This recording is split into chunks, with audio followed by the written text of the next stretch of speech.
అయోధ్య శ్రీరాముని జన్మస్థలం, హిందువులకి మహాపుణ్యక్షేత్రం. ఇది ఉత్తరప్రదేశ్లో లక్నో నుంచి 130 కిలోమీటర్ల దూరంలో ఉంది.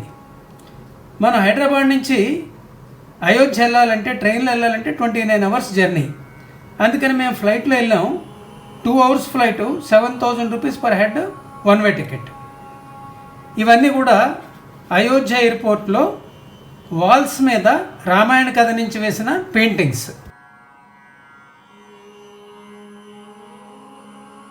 మనం అయోధ్య వెళ్ళే ముందు అడ్వాన్స్గా ఆన్లైన్లో దర్శనానికి, హారతికి టికెట్లు బుక్ చేసుకోవచ్చు.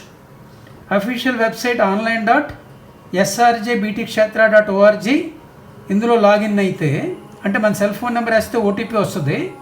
దాంతో లాగిన్ అయితే ఇలా ఫ్రీ సుగమ దర్శనం, ఫ్రీ హారతి ఆప్షన్స్ వస్తాయి. అందులో మనం ఆధార్ నెంబర్లు, అడ్రస్ ఫిల్ చేసి ఫోటో అప్లోడ్ చేయాలి. ఫోటో సైజు 1 MB కంటే తక్కువ ఉండాలి. Online booking tickets daily quota 15 రోజుల ముందు అర్ధరాత్రి 12 గంటలకి ప్రతిరోజు రిలీజ్ చేస్తూ ఉంటారు. అంటే ఈరోజు మార్చి 26వ తారీఖు, ఈరోజు అర్ధరాత్రి నేను చేసుకుంటే నాకు ఏప్రిల్ 11వ తారీఖు టికెట్లు దర్శనానికి, హారతికి దొరుకుతాయి. మాకు టికెట్స్ అడ్వాన్స్ బుకింగ్ చేసుకోవడం కుదరలేదు, డైరెక్ట్గా వెళ్ళిపోయాం. అయినా సరే గంటన్నరలో మాకు దర్శనం అయిపోయింది. అక్కడ ఫెసిలిటీ చాలా పెద్దది, టెంపుల్ కూడా చాలా పెద్దది. దానివల్ల అక్కడ రష్ ఏమి ఉండదు. ఎన్ని వేల మంది ఉన్నా సరే 6 క్యూ లైన్స్ ప్యారలల్గా రన్ అవుతున్నాయి అక్కడ. దానివల్ల అస్సలు ఎటువంటి తోపిడి, ఎటువంటి రష్ లేకుండా మాకు చాలా సులువుగా, చాలా బాగా దర్శనం అయింది.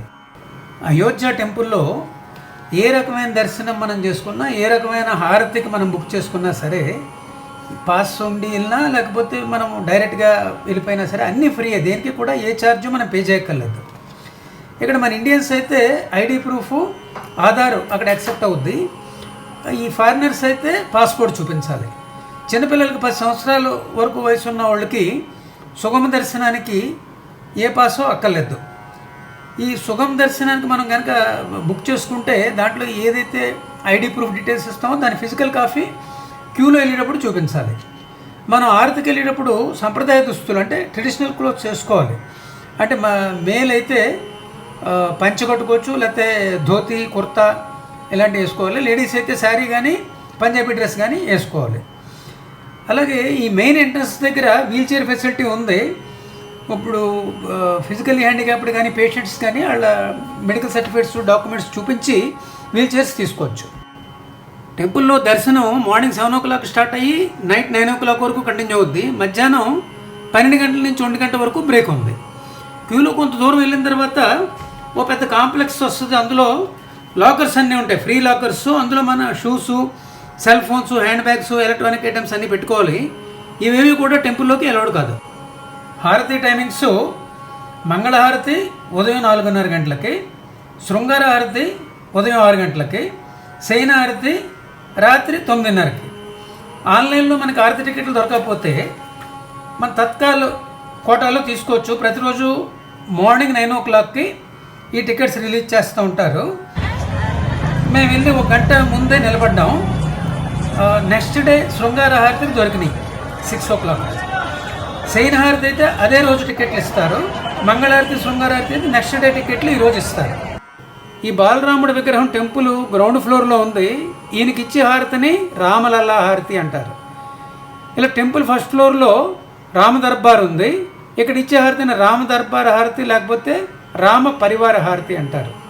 మేము క్యూలో నిలబడిన తర్వాత ఫస్ట్ మాకు ఇలాంటి ఒక టోకెన్ ఇచ్చారు. మళ్ళీ టోకెన్ తీసుకెళ్ళి ఇంకొక కౌంటర్ నెంబర్ 7లో చూపిస్తే ఫోటో తీసుకుని ఇలా హారతి పాస్.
రామజన్మభూమి మందిరం కట్టడానికి మొట్టమొదట్లో 67 ఎకరాల స్థలం కేటాయించారు.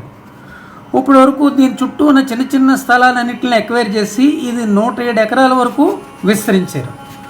ఇప్పుడు ఈ ప్రధాన మందిరం చుట్టూ కూడా 14 అడుగులు ఎత్తైనటువంటి ప్రహరీ గోడ ఒకటి కట్టారు. ఈ గోడలోనే మనం ప్రదక్షిణ చేయొచ్చు. అంటే ఇందులో సూర్యుడు, శివుడు, గణపతి, హనుమంతుడు వీళ్ళందరికీ చిన్న చిన్న గుళ్ళు ఈ కాంపౌండ్ వాళ్ళలోనే కట్టారు. ఈ గోడకు బయట వాల్మీకి, సప్త ఋషులు, నిషాదరాజు, అహల్య వీళ్ళందరికీ టెంపుల్స్ ఆల్రెడీ కట్టారు. ఇంకా వాటిని ఫినిషింగ్ స్టేజ్లో ఉన్నాయి. అలాగే ఇంకా శ్రీరాముడికి సంబంధించినటువంటి కళాఖండాలను ప్రదర్శించడానికి ఒక మ్యూజియము, ఒక లైబ్రరీ, ఒక క్యాఫ్టీరియా, ఇంకా ఈ డివోటీస్ అందరికీ ఒక హెల్త్ క్లినిక్, అక్కడ ఈ వాటర్ని ప్యూరిఫై చేయడానికి ఒక ఎస్టీపీ, ఇటువంటివన్నీ అనమాట. ఇంకా గార్డెన్స్, లాన్స్ అన్నీ కూడా డెవలప్ చేస్తున్నారు. మెయిన్ టెంపుల్ 2.77 ఏకర్స్లో కట్టారు. ఈ టెంపుల్ మెజర్మెంట్స్ ఏంటంటే length 360 feet, width 235 feet, height 161 feet. ఇది 3 అంతస్తుల్లో కట్టారు. ఇది ఎల్ఎన్టీ వాళ్ళు కట్టారు.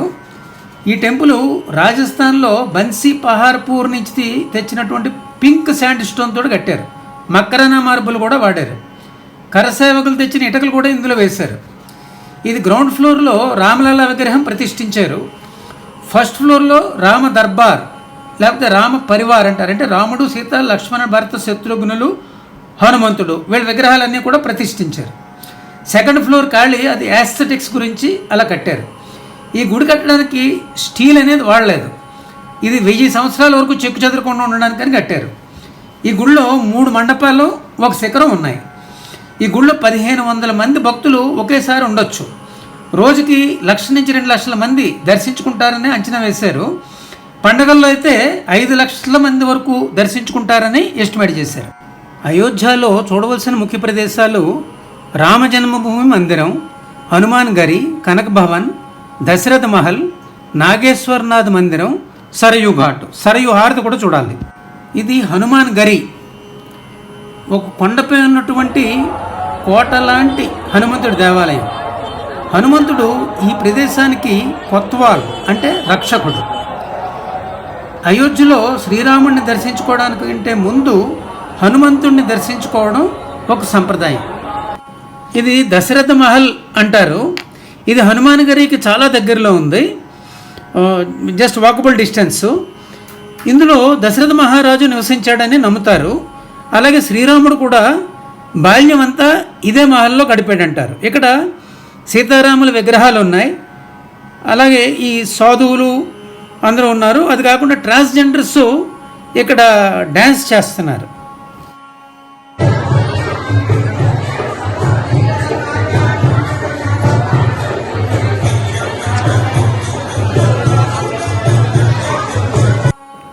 ఇది కనక భవన్, దీన్నే సోనేకా ఘర్ అంటే బంగారపు ఇల్లు అని కూడా పిలుస్తారు. సీత శ్రీరాముడిని వివాహం చేసుకుని అయోధ్యకు వచ్చిన తర్వాత కైకేయి ఈ భవనాన్ని సీతకి బహుమతిగా ఇచ్చిందని నమ్ముతారు. అయోధ్యలో ఈ భవనాన్ని సీతామాత, శ్రీరాముడు నివసించినటువంటి రాజభవనంగా భావిస్తారు.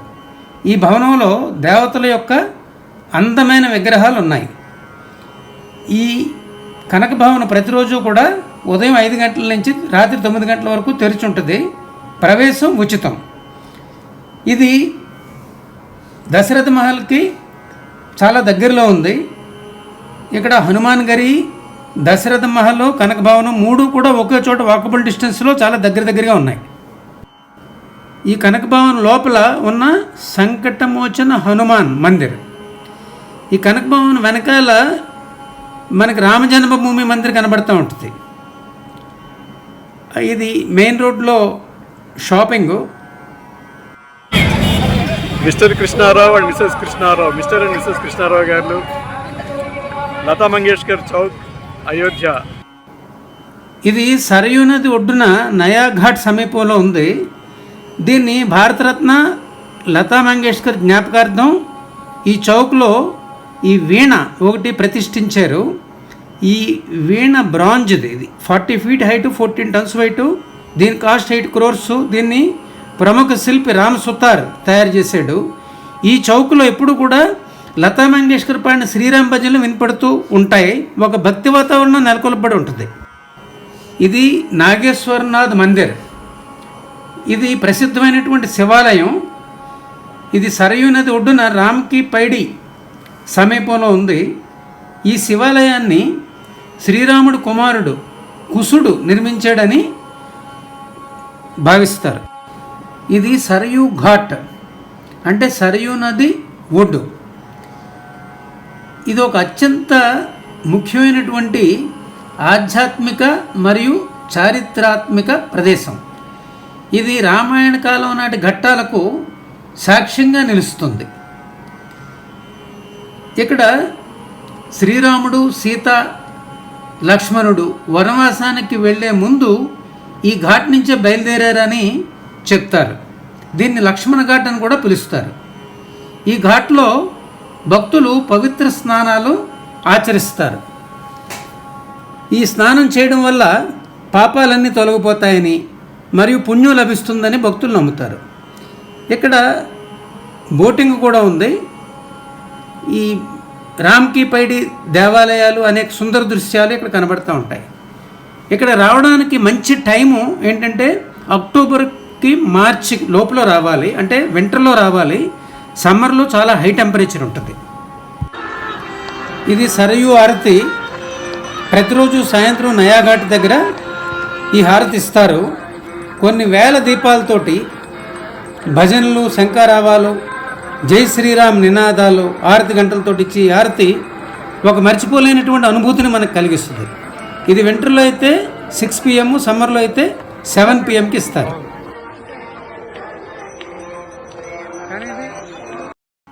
ఇవి అయోధ్యలో రామ జన్మభూమి మందిరం బయట గోడల మీద చెక్కినటువంటి అద్భుతమైనటువంటి చిత్రాలు. రామో విగ్రహవాన్ ధర్మ అంటే రాముడు మూర్తీభవించిన ధర్మస్వరూపుడు అని అర్థం. శ్రీరాముడు తండ్రి మాట నిలబెట్టడం కోసం రాజ్యాన్ని విడిచిపెట్టి అడవులకు వెళ్ళిపోయాడు. సత్యం పలకడం, ప్రజలను కన్నబిడ్డల్లా చూడడం ద్వారా ధర్మానికి నిలువెత్తు రూపంగా నిలిచాడు. రాముడు ఎల్లప్పుడూ కూడా ఇతరులకు మేలు చేయడానికి, శరణన్న వారిని రక్షించడానికి సిద్ధంగా ఉండేవాడు. మన భారతీయ సంస్కృతిలో అత్యున్నత ఆదర్శంగా శ్రీరాముడిని భావిస్తారు. అందుకే మర్యాద పురుషోత్తముడు శ్రీరాముడు అని అంటారు. Thank you.